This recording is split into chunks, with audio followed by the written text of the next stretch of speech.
मेरे मौसा जी की मोबाइल की शॉप थी। मैंने उनको कांटेक्ट किया कि मुझे ऐसे ऐसे मोबाइल रिपेयरिंग सीखनी है, तो मैं आपके पास आ जाता हूँ, मुझे रिपेयरिंग सिखा दो। तो उनके भी रिलेटिव थे, तो वे मेरे फूफा जी लगते थे, तो उन्होंने फूफा जी के पास भेज दिया। मैं फूफा जी के पास गया, वहाँ पे मैंने 1 साल हार्डवेयर की पूरी कोशिश करी, लेकिन मैं नहीं कर पाया हार्डवेयर।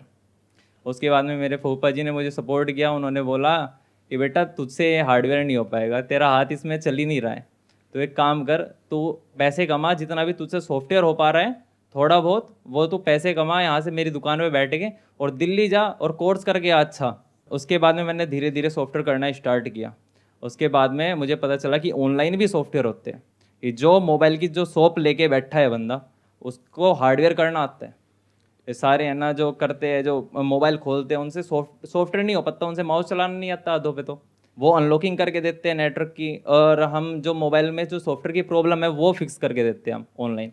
तो अब और आपका बिजनेस आइडिया क्या है, मतलब आप क्या कर रहे हो अभी, और क्या अभी आप वहीं अपने जो रिलेटिव हैं उन्हीं की शॉप पे बैठते हो या अपना कुछ कर रहे हो, क्या कर रहे हो आप? नहीं सर, उसके बाद में ना, मैं जब ऑनलाइन फील्ड में आया तो उसके बाद मेरा बढ़िया ग्रो हो गया। मैं एक एक दिन में 3-3 हज़ार 4-4 हज़ार रुपये भी कमा रहा था। उसके साथ में मैं, कहाँ से, मतलब अपने रिलेटिव के वहां पे बैठ रहे थे शॉप पे या अपना इंडिपेंडेंटली कैसे कमा रहे थे? नहीं, मैं वहीं पे फूफा जी की दुकान पे ही था उस टाइम पे। हाँ। तो उसी टाइम पे मैंने ऑनलाइन का स्टार्ट कर दिया। जब मैं सीख के गया तो मैं फूफा जी की दुकान पे बैठा। उसके बाद में फूफा जी ने कहा तू एक काम कर, तू यहाँ पे टेम्पर भी लगाया कर मोबाइल पे। जब अच्छा चल गया तो फिर मैंने वहाँ से भी क्विट कर दिया। उनको बोला कि टेम्पर वेम्पर छोड़ दो, अब तो बढ़िया चल गया अपना।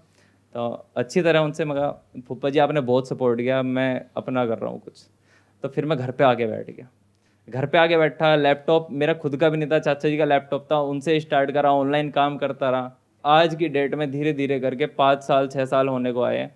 मेरे करीब 1500 से ज़्यादा मैं मोबाइल की शॉप कवर कर चुका हूँ, पूरे ऑल ओवर वर्ल्ड की। मतलब आप एग्जैक्टली क्या करते हो उन मोबाइल शॉप्स को? आप बताते हो कि इस तरह से मोबाइल के सॉफ्टवेयर में जो इश्यूज आएंगे वो मैं फिक्स कर सकता हूँ, हाँ, और उनके पास जो कस्टमर्स आते हैं उनका आप जो भी काम है वो रिमोटली करते हो अपने घर से बैठ करके। रिमोटली करता हूँ। और अभी आप अपने घर से ही ऑपरेट कर रहे हो? अभी बस 2 महीने पहले ही एक ऑफिस लिया है, अभी उससे कर रहा हूँ। वो कहाँ पे लिया है? वो बड़ौत में लिया है।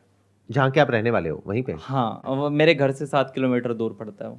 ऑफिस क्यों लिया है? वहाँ पे आप अकेले हो या आपकी पूरी टीम है? वो सर इसलिए लिया है क्योंकि अब मैं ना एक नई चीज़ भी स्टार्ट कर रहा हूँ। मेरा जितना भी काम है मेरा B2B है, मैं बिजनेस टू बिजनेस काम कर रहा हूँ। तो मेरा क्या है, मैं सोच रहा था कि मैं इसमें भी कुछ ऐड करूँ। फिर अब मैंने डाटा केवल मैन्युफैक्चरिंग की फैक्ट्री लगाई है अभी। तो वो वहीं पे ऑफिस के पीछे चलती है, मैं आगे सॉफ्टवेयर का काम करता थोड़ा हूँ। सा एक्सप्लेन करो उसमें क्या करते हो आप?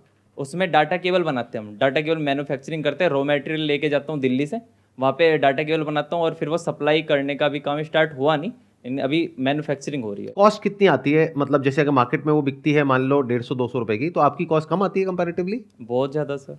कितनी आ जाती होगी? पैकिंग भी लगा लो तो 16 रुपये। 16 रुपए की। और हाँ, मार्केट में कितने की बिकती है वो अमेजोन वगैरह पे?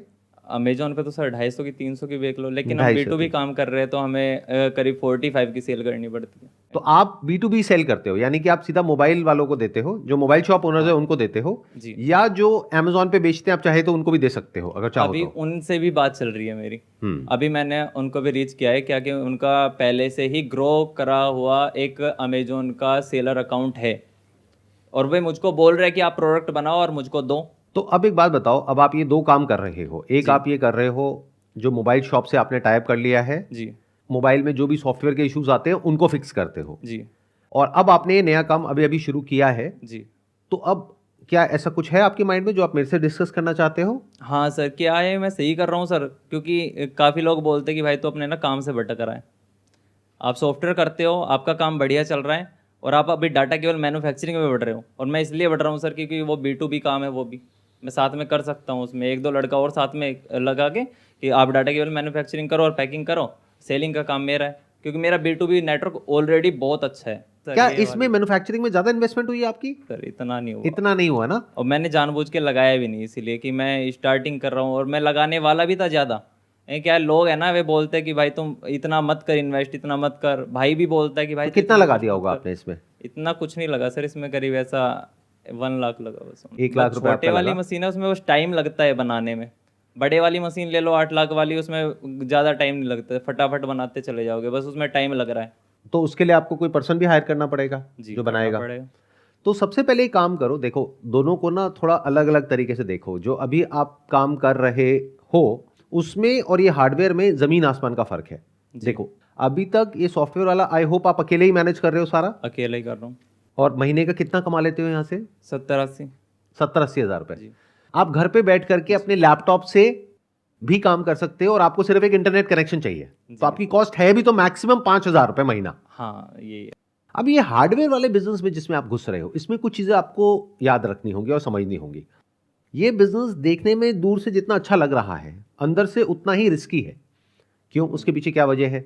अभी जो आप सॉफ्टवेयर का कर रहे हो, उसमें अगर कोई मोबाइल शॉप ओनर है, वो डिफॉल्ट भी कर जाता है, तो आपका कुछ गया नहीं। उसने एक दो मोबाइल आपसे रिपेयर कराए और आपको समझ आ गया चोर है, उस पर आपने काटा मार दिया। जी सर, ये तो अभी आप कह रहे हो आपका नेटवर्क है 1500 शॉप्स का, राइट? जी सर। इसमें से इंडिया में कितनी और इंडिया के बाहर कितनी है? इंडिया के बाहर तो सर 50 करीब होगी बस। अच्छा, ठीक है, तो मेनली इंडिया में ही है। सर इससे ज़्यादा मैं बढ़ा सकता हूँ, लेकिन इससे ज़्यादा मैं अकेला कवर नहीं कर पाऊंगा और मैं किसी पर ट्रस्ट नहीं कर पाता इतनी जल्दी, तो मैं इसलिए किसी को हायर भी नहीं कर रहा हूँ। आपको डर ये है कि अगर किसी को आपने हायर किया और उसको पता लग गया कि ये वाले लोग हैं जी। वो उनको डायरेक्टली अप्रोच कर लेगा जी एक्चुअली, और वो अपना काम शुरू कर लेगा। जी एक्चुअली इसमें पूरे ऑल ओवर इंडिया में करीब 2 लाख सॉफ्टवेयर इंजीनियर बैठे हैं मेरी लाइन के, लेकिन उसको इस वाली लाइन का नहीं मालूम। और जिसको मालूम है तो वो इतना बड़ा नेटवर्क बनाने में उसको टाइम लगता है। मैंने बचपन से ये स्टार्ट कर रखा है। मैं करीब 16 साल का था। अभी आपकी एज कितनी है? मैं 23। देखो, अब आराम से समझते हैं स्टेप बाय स्टेप। ये जो सॉफ्टवेयर वाला काम है, ये काम बहुत अच्छा है, बशर्ते कि जो क्लाइंट है उसकी डिटेल्स आप कॉन्फिडेंशियल रख सको तो आप किसी को हायर कर सकते हो। आपकी खुद की काम करने की एक लिमिट है। जी। अभी आप जो पैसा कमा रहे हो वो अपनी स्किल से कमा रहे हो, यानी जो टाइम लगाते हो उसके बेस पे आप पैसा कमाते हो। जी। अगर आप बहुत पैसा कमाना चाहते हो, अब 2 ऑप्शन है आपके पास में। या तो आप खुश हो 50-60 हज़ार रुपए महीने से, जो आपसे बात करके मुझे समझ आ रहा है आप नहीं हो, तभी आप ये हार्डवेयर वाले इसमें लाइन में एंटर कर रहे हो। तो पहले सॉफ्टवेयर वाले की बात करते हैं। इसको कैसे बढ़ाना है? इसको बढ़ाने के लिए आपको अपनी एक ऐसी टीम रखनी है जिनको पता ना हो कि ये जो ऑर्डर आ रहा है ये कहां से आ रहा है, यानी वो जो आपका नेटवर्क है उसके बारे में उनको पता नहीं होना चाहिए। अब कोई दिक्कत नहीं है, आप समझ गए मेरी बात? जी। अगर क्लाइंट रिलेशनशिप आप मेंटेन कर रहे हो, काम कोई और कर रहा है, नाम आपका है, और ना क्लाइंट को पता है कि ये कोई और कर रहा है, ना उनको पता है कि क्लाइंट कौन है, तो क्या दिक्कत है? नहीं, ये अच्छा है, अच्छा है ना? That is one. इससे बेनिफिट क्या होगा कि अभी आपने कहा कि मैं अपने नेटवर्क को और बड़ा कर सकता हूं, तो बड़ा करो, टीम रखो। अगर एक आदमी को आपने 20-25 हज़ार रुपए भी दिया और उससे 75 हज़ार का काम लिया, तो 50 हज़ार रुपए तो आपने कमा लिया ना। प्लस आपको बेनिफिट क्या हुआ? आप फ्री हो गए। हाँ। आपका टाइम बच गया। अब उस टाइम में कुछ और करो। अब क्या कर सकते हो? देखो, 2 काम करने हैं। एक है श्योर शॉट जो पक्का चलेगा, एक है जिसमें थोड़ी सी गड़बड़ होने के चांसेस है। वो श्योर शॉट क्या है? जो आप अभी तक करते आए हो पिछले 4-5 साल से, यानी ये मोबाइल में जो सॉफ्टवेयर के इश्यूज आते हैं उसको रिमोटली आप फिक्स करते हो। इस काम को आप बढ़ाओ जितना बढ़ा सकते हो। ये काम श्योर शॉट है कि ये चलेगा।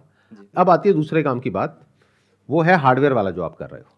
ये काम देखने में बहुत आसान लग रहा है बट एक्चुअल में बहुत रिस्की है। उसके पीछे वजह क्या है? इसमें एक प्रोडक्ट की कॉस्ट है, एक जो लेबर काम कर रही है उसकी कॉस्ट है जी। एक इलेक्ट्रिसिटी की कॉस्ट है, पैकेजिंग की कॉस्ट है, बहुत सारी कॉस्ट है जी। Actual cost. वहां पे सिर्फ टाइम की कॉस्ट है, यहां पे बहुत सारी कॉस्ट है, प्लस यहां पर उधार भी आएगा। हाँ। इसको सोच करके चलना होगा कि जब आप किसी शॉप को दोगे माल तो वो कहेगा कि आप भेज दो, 1 हफ्ते में पेमेंट आ जाएगी, 1 हफ्ते का 1 महीना हो जाएगा, ये चीज होती है, फिर 1 महीने का 2 महीना हो जाएगा, फिर 3 महीना हो जाएगा। तो कैश फ्लो के इश्यूज आएंगे। और प्लस जो आप कॉस्ट कैलकुलेट कर रहे हो, आप कह रहे हो 15-16 रुपए आ रही है, वो एक्चुअल में 15-16 नहीं होगी जब आप बाकी सारी कॉस्ट ऐड करोगे उसके अंदर। क्योंकि अभी तक आप अपने घर से कर रहे थे और सॉफ्टवेयर का कर रहे थे, तो आप कॉस्ट थोड़ा गलत तरीके से कैलकुलेट कर रहे हो। जब आप एक्चुअल में देखोगे कि कॉस्ट कितनी आ रही है, यानी जो लेबर है उसकी सैलरी ऐड करो, क्योंकि आप कह रहे हो जो सस्ती मशीन है 1 लाख रुपए वाली, उसमें काम थोड़ा धीरे होता है, और 8 लाख वाली में फास्ट होता है जी, क्योंकि उसमें ऑटोमेटिक हो जाता होगा काफी कुछ, ऑटोमेटिक बहुत। बट उसमें 8 लाख भी तो लग गया ना। हाँ तो आपने 1 लाख से शुरू किया तो आउटपुट कम है जी, उसके लिए आपको लोग रखने पड़ेंगे, 1 या 2 या 3 जितने भी। तो उस कॉस्ट को भी कैलकुलेट करो। जब वो कैलकुलेट करोगे तो हो सकता है कॉस्ट आपको आ जाए 40 रुपए और आप आगे 45 का बेच रहे हो, तो यहां पे गड़बड़ हो गई। नंबर 1। नंबर 2, यहां पे आपका कंपटीशन है और जितने भी मैन्युफैक्चरर्स हैं उन सब से। वहां पे एक बहुत बड़ा फैक्टर आ जाता है कि किसमें उधार फेंकने का दम ज्यादा है, किसकी जेबें कितनी गहरी हैं, इसको बोलते हैं डीपर पॉकेट्स। जैसे फॉर एग्जांपल ऑटोमेटिक मशीन्स बहुत लोगों ने लगाई होगी, जब ये मशीन मिलती है इसका मतलब लोगों ने लगाई है। तो वो जो ऑटोमेटिक मशीन्स लगा के बैठे हैं वो भी उन्हीं को अप्रोच कर रहे हैं, और वो हो सकता है कम मार्जिन पे भी खेल जाए जी, क्योंकि वो तो सीधा ब्याज की कैलकुलेशन करेंगे। जब मैन्युफैक्चरिंग आ जाती है ना तो गेम पूरी पलट जाती है। यहां पे एक इंसान ये दिमाग लगाएगा मैंने 1 करोड़ रुपए लगाया इस पूरे बिजनेस में, जिसमें उधार भी आ गया, जिसमें मशीनरी भी आ गई, लेबर भी आ गई, ये भी आ गया, वो भी आ गया। 1 करोड़ पे अगर मैं बैंक में रखता हूं तो मेरे को साल का मिलता है मान लो 7%, इस बिजनेस से मुझे मिल रहा है 20%, बहुत है। तो उसके माइंड में पहले ही फिक्स है कि मुझे साल के एंड में 20% की रिटर्न चाहिए। तो ये जो लोग आपको कह रहे हैं कि आपका एक काम बहुत अच्छा चल रहा है, क्यों हार्डवेयर में घुस रहे हो, वो पूरी तरह से गलत नहीं है। क्यों? क्योंकि ये जो हार्डवेयर वाली गेम है इसको समझने में आपको 1-2 साल लगेंगे अभी, लेकिन तब तक देर हो जाएगी। तब तक पता लगेगा आपको 10-20 लाख का नुकसान हो गया। अभी समझ आ जाए तो बेटर है जी। राइट, इसीलिए आया हूँ। हाँ, तो मैं ये नहीं कह रहा कि इस काम को मत करो, करो, लेकिन थोड़ा संभल करके करो, मार्जिन अच्छा रखो शुरू से ही, हर चीज को फैक्टर इन करके चलो। कुछ बैड डेट भी होगा, यानी कुछ लोग ऐसे भी होंगे जो माल ले लेंगे, पैसा नहीं देंगे, कुछ भी बहाना कर देंगे कि भैया आपके प्रोडक्ट में तो कंप्लेंट आ रही है जी। उसके बाद में पूरा का पूरा लॉट अटक गया, पूरा पैसा अटक गया तो पैसा डूबेगा। ऐसे लोग मिलेंगे आपको जिनकी नीयत खराब होगी, वो कहेंगे अरे भेज दो, कोई नहीं, हमारे पास बहुत सेल आ रही है। वो ले लेकर के रखते जा रहे हैं। मान लो आपसे 4 लाख का माल ले लिया और आप भी खुश हो गए कि मेरा 4 लाख का बिक गया, उसके बाद में कहा नमस्ते जी। तो इस लाइन में बड़े ध्यान से चलना, इसको ऐसे देख करके चलना कि मेरे को इससे ऊपर का माल किसी को नहीं देना है, इससे ऊपर का उधार एक अकाउंट पे नहीं होना चाहिए जी। जैसे फॉर एग्जांपल अगर आपने सारा ही माल उठा करके 2-3 बंदों को दे दिया, अपना जो भी प्रोडक्शन है, तो आपका रिस्क बहुत ज्यादा हो गया। बट अगर वो माल आपने 20 बंदों में डिवाइड कर दिया तो आपका रिस्क कम हो गया जी। तो मेरा सजेशन आपको यह है कि आप जितना हो सके अपने सॉफ्टवेयर वाले काम पे फोकस करो, इसको बढ़ाओ। और इसको आप अकेले तो नहीं बढ़ा सकते, तो टीम रखो। टीम को मैनेज करने के लिए अगर सॉफ्टवेयर बनवाना पड़े तो बनवा लो। हाँ सर, वो उसमें भी इन्वेस्टमेंट होगी, मान लो 50-60 हज़ार रुपए की, लाख रुपए की। यानी कि जिस सॉफ्टवेयर के थ्रू वो मोबाइल शॉप कंपनीज काम कर रही है उसमें डायरेक्टली उन लोगों को एक्सेस नहीं मिलेगा, उसके बीच में एक लेयर आ जाएगी जहां से कि उनको नहीं पता लगेगा कि ये काम कहां से आया और उनको नहीं पता लगेगा कि ये काम किसने किया। वो उसको प्रोटेक्ट करेगा जो आप चाहते हो, यानी कि आपके डेटा को। जी। ऐसा हो तो फिर मैं हायर ही कर लो, बहुत लोग हायर कर लो, बहुत बड़ी कंपनी बना। तो यही करो, तो ऐसा एक सॉफ्टवेयर बनवा लो। वो आप खुद नहीं बना पाओगे, वो किसी आईटी कंपनी से बनवा लो। उनको बताओ कि मेरी ये रिक्वायरमेंट है कि ये डेटा वहां नहीं पहुंचना चाहिए और ये लोगों के बारे में उनको नहीं पता लगना चाहिए। हर क्लाइंट को एक यूनिक कोड असाइन हो जाएगा। अब वो किसी को नहीं पता कौन है ये, वो आपको पता है। आप मास्टर एडमिन हो, आपको पता होगा, पीछे से आप देख सकते हो, बट उनको नहीं पता होगा। ये इंफॉर्मेशन अपने पास रखो और टीम को बढ़ाते चले जाओ। और ये काम बहुत बढ़िया है क्योंकि इसमें मार्जिन बहुत अच्छा है और रिस्क कुछ भी नहीं है।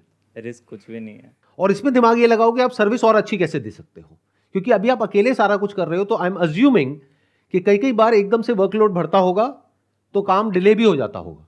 हाँ सर, होता है ना ऐसा? अभी जैसे बाहर आया हूँ तो ये मोबाइल अब स्विच ऑफ है, अब काम रुका हुआ है। एग्जैक्टली। अगर आप बीमार पड़ गए या कहीं हॉलीडे पे चले गए या अभी यहाँ पे आए हुए हो, जैसे ही आप डिस्कनेक्ट हुए इंटरनेट से, आपका जो काम है वो बंद हो गया। तो अब वो किसी और से काम कराएंगे जी। उनका काम नहीं रुकने वाला क्योंकि क्लाइंट उनके सर पे बैठा है। वो कह रहा है मुझे तो अभी चाहिए, ये तो वो किसी और से कराएंगे तो आपका एक कॉम्पिटिटर खड़ा हो गया। इसीलिए कह रहा हूं, अगर इस बिजनेस में आपको कुछ बड़ा करना है तो आपको ऐसी सर्विस देनी है जिससे कि आपकी मोनोपोली क्रिएट हो जाए। यही एक तरीका है मोनोपोली क्रिएट करने का इस बिजनेस में, और कोई तरीका नहीं है। जी सर। क्योंकि देखो बेसिकली क्या हो रहा है कि कस्टमर उनके पास आया, कस्टमर को उन्होंने बोला कि 1000 रुपए लगेंगे, आपको उन्होंने दिया 300 रुपए, 500 रुपए आपसे काम कराया, बाकी 500 रुपए उनका। ऐसे ही होता है जी, ऐसे ही और आपको नहीं पता आगे वो कितना पैसा ले रहे हैं। बिल्कुल नहीं पता होता। तो अब इस बिजनेस में खेल क्या है? उनके पास मार्जिन तो बहुत है, उनको काम फटाफट चाहिए। हाँ, तो अगर इसको आप क्रैक कर पाओ, यानी टर्न अराउंड टाइम सबसे फास्ट दो पूरे इंडिया में या पूरे वर्ल्ड में, तो आप जीत जाओगे। वो आप तभी कर सकते हो जब आपकी टीम है, अकेले नहीं कर पाओगे। बिल्कुल नहीं कर पाऊंगा, ये मैं जानता हूँ। तो अगर आप किसी तरीके से अपनी टीम बनाओ और जो टर्न अराउंड टाइम है सिर्फ उस पर फोकस करो, बाकी सब भूल जाओ।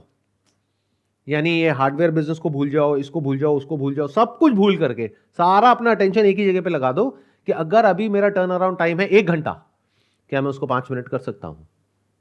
क्योंकि अगर वो हो गया और मैं एक मोबाइल शॉप ओनर हूं, फिर मैं किसी और से नहीं कराऊंगा। अगर कोई और बंदा आधा घंटा ले रहा है उसी काम को करने का, आप 5 मिनट ले रहे हो, तो मैं आपसे कराऊंगा। ये बात होती है सर, हमारे फील्ड में बहुत है ये चीज़। जिसको जल्दी सर्विस मिल गई वो उसी के पास जाएगा। उस कभी कभी कस्टमर को पैसे मायने नहीं होता। अगर मैं ना 1000 का दे रहा हूँ सर्विस और कोई 1500 की दे रहा है, वो मेरे पास 1000 का करवाएगा। लेकिन अगर वो 1500 की जल्दी करके दे रहा है तो 1500 के पास ही जाएगा। तो आप दिमाग लगाओ कि जो काम में मैं ऑलरेडी एक लेवल पे पहुंच चुका हूं, उसको नेक्स्ट लेवल पे कैसे लेकर के जाऊं, और वही मैं आपको बता रहा हूं। अभी हमने क्या किया मिल करके, एक उस चीज को पकड़ लिया जो उस काम को चलाने के लिए सबसे इंपॉर्टेंट है, वो है टर्न अराउंड टाइम, यानी आप कितनी जल्दी सर्विस दे सकते हो। आई होप इस सेशन से कुछ बेनिफिट हुआ आपको। बहुत ज़्यादा सर। बताइए क्या क्लैरिटी आई। क्लैरिटी ये आई कि सर अभी डाटा केबल पे नहीं फोकस करना चाहिए, और करना भी चाहिए तो तब करना चाहिए तब आपका ये सॉफ्टवेयर का बिजनेस आप पूरा ऑटोमेटिक कर पाओ। पहले आप ऑटोमेटिक करो ये पूरा काम, कि आप एक ट्रांसपेरेंसी जो होती है कस्टमर के और आपके जो काम करने वाले बंदे हैं उनके बीच में जो ट्रांसपेरेंसी है, उसके बीच में एक कवर आप लगा लो पहले। उसके बाद में आप डाटा केबल पे फोकस करो, अभी ना करो तो अच्छा है। बिल्कुल सही है जी। Let's give big round of applause for him.